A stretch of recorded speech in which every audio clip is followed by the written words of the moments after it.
एक बार देवराज इंद्र की सभा स्वर्ग में लगी हुई थी। इसमें दुर्वासा ऋषि भी भाग ले रहे थे।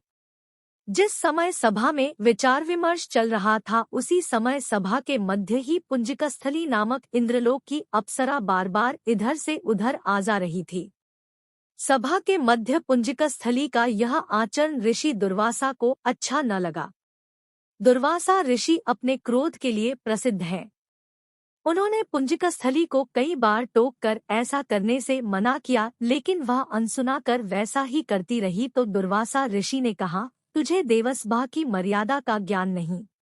तू कैसी देव अप्सरा है जो वानरियों की तरह बार बार आ जाकर सभा में व्यवधान डाल रही है। जा, अपनी इस आदत के कारण तू वानरी हो जा। दुर्वासा ऋषि का शाप सुनकर पुंजिकस्थली सन्न रह गई। अपने आचरण का यह परिणाम वह सोच भी नहीं सकती थी, पर अब क्या हो सकता था। भूल हो चुकी थी, उसके कारण वह शापग्रस्त भी हो गई। उसने हाथ जोड़कर अनुनय विनय कर कहा, ऋषिवर, अपनी मूढ़ता के कारण यह भूल मैं अनजाने में करती रही और आपकी वर्जना पर भी ध्यान न दिया। सभा में व्यवधान डालने का मेरा कोई उद्देश्य न था। कृपया बताइए, अब आपके इस शाप से मेरा उद्धार कैसे होगा। अप्सरा की विनती सुनकर ऋषि दुर्वासा पसीजे बोले, अपनी इस चंचलता के कारण अगले जन्म में तू वानर जाति के राजा विरज की कन्या के रूप में जन्म लेगी। तू देवसभा की अप्सरा है, अत तेरे गर्भ से एक महान बलशाली, यशस्वी तथा प्रभुभक्त बालक का जन्म होगा। पुंजिक अप्सरा को संतोष हुआ। पुनर्जन्म में वानर राज विरज की कन्या के रूप में उसका जन्म हुआ। उसका नाम अंजना रखा गया। विवाह योग्य होने पर इसका विवाह वानर राज केसरी से हुआ। अंजना केसरी के साथ सुखपूर्वक प्रभास तीर्थ में रहने लगी। इस क्षेत्र में बहुत शांति थी तथा बहुत से ऋषि आश्रम बनाकर यज्ञादि करते रहते थे। एक बार ऐसा हुआ कि वन में विचरने वाला शंखबल नामक जंगली हाथी प्रमत्त हो उठा तथा वन में उत्पात मचाने लगा। उसने कई आश्रमों को रौंद डाला, यज्ञवेदियां नष्ट कर दी। उसके भय से भागते हुए अनेक तपस्वी बालक आहत हो गए। कई आश्रम उजड़ गए। कई ऋषि भय के कारण आश्रम छोड़कर चले गए।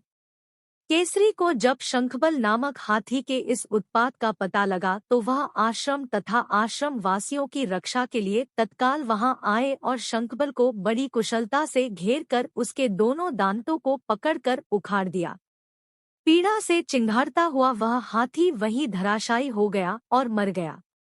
आश्रम की रक्षा के लिए उनके अचानक पहुंचने तथा हाथी को मारकर आश्रम वासियों को निर्भय कर देने वाले केसरी का ऐसा बल देखकर ऋषिमुनि बहुत प्रसन्न हुए और केसरी के पास आकर आशीर्वाद देते हुए कहा, वानर राज केसरी, जिस प्रकार तुमने आज हम सबकी तथा आश्रम की रक्षा की, इसी प्रकार भविष्य में तुम्हारा होने वाला पुत्र पवन जैसे वेग वाला होगा तथा रुद्र जैसा महान बलशाली होगा।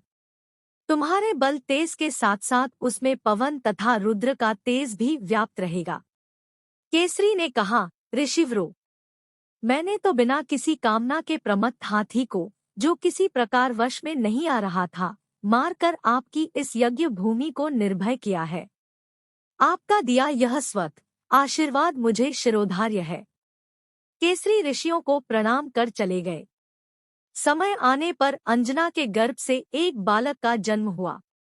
उसमें अपने बाल्यकाल से ही ऋषियों द्वारा दिए आशीर्वाद का तेज झलकने लगा।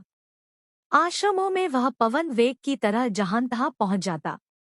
आश्रमों में विघ्न डालने वाले वन्य जीवों तथा दुष्ट व्यक्तियों को अपने अपार बल से खदेड़ देता। अपने इस पराक्रम से वह मदमत्त हो जाता तथा अपने साथियों के साथ वह आश्रमों में क्रीड़ा करने लगता। उसको खेलने से कोई रोकता तो वह उसको भी तंग करने लगता। बालक तो था ही। उसके बाल कौतुक से जब ऋषियों को असुविधा होने लगी तथा उनके पूजा पाठ और यज्ञ में व्यवधान आने लगा तो उन्होंने उसके स्वभाव में शांति लेने के लिए आशीर्वाद जैसा शाप दिया कि तुम अपने बल को हमेशा भूले रहोगे। जब कोई तुम्हें आवश्यक होने पर तुम्हारे बल की याद दिलाएगा तब फिर तुम में अपार बल जागृत हो जाएगा। इससे वह बालक शांत स्वभाव का हो गया। केसरी नंदन यह बालक आगे चलकर हनुमान नाम से प्रसिद्ध हुआ। सीता जी की खोज के लिए जब कोई समुद्र पार करने का साहस नहीं कर रहा था और हनुमान भी चुप बैठे थे तो जामवंत ने हनुमान जी को उनके बल की याद दिलाई थी। तब उन्होंने समुद्र पार कर सीता की खोज की।